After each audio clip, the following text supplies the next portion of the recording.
நம்ம மல்லிய கடத்தி கொண்டு போயிட்டாங்க. அதாவது இங்கேருந்து நேரா கோர்ட்டுக்கு போயிருந்தாங்க அப்டின்னா, ஈஸியா விஜய வந்து பார்த்தீங்கன்னா வெளிய கொண்டு வந்திருக்கலாம். ஆனா, இந்த ராஜேஸ்வரி இருந்துட்டு இந்த மாரிலாம் நடக்கக்கூடாது அப்டின்ற மாரி சொல்லி தான் கடத்தி கொண்டு போய் ஒரு குடோன்ல வந்து பார்த்தீங்கன்னா அடைக்கிறாங்க. இது உண்மையிலேயே எல்லாருக்குமே மிகப்பெரிய அதிர்ச்சி ஆயிடுச்சு. ஒரு பக்கம் வந்து பார்த்தீங்கன்னா, மல்லி கோர்ட்டுக்கு போனா தான் விஜய் வெளிய வர முடியும் அப்டின்ற மாரி நெலம இருந்துட்டு இருந்துச்சு. இப்போ என்னாச்சு அப்டின்னு பார்த்தீங்கன்னா, இந்த ராஜேஸ்வரி இருந்துட்டு எங்க போற மல்லி? எவ்வளோ அவசர அவசரமா போய் விஜய காப்பாத்தி வெளிய கூட்டிட்டு வந்துரலாம்னு நெனைக்கிறியோ?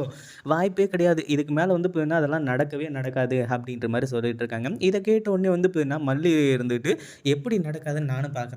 இங்கேருந்து வந்து பார்த்தீங்கன்னா, தப்பிச்சு போய் கண்டிப்பா நான் என் புருஷன் விஜய காப்பாத்த தான் போறேன் அப்படின்ற மாரி சொல்லிட்டு இருக்கும்போது, இப்போ ரவுடிங்கள வச்சு நம்ம மல்லிய வந்து பார்த்தீங்கன்னா, கொல்றதுக்கு துணிஞ்சிடுறாங்க. கடைசியா என்ன ஆகுது அப்படின்னு பார்த்தீங்கன்னா, நம்ம மல்லி கண் முழிச்சு பார்க்கும்போது ஹாஸ்பிட்டல்ல இருந்துட்டு இருக்காங்க.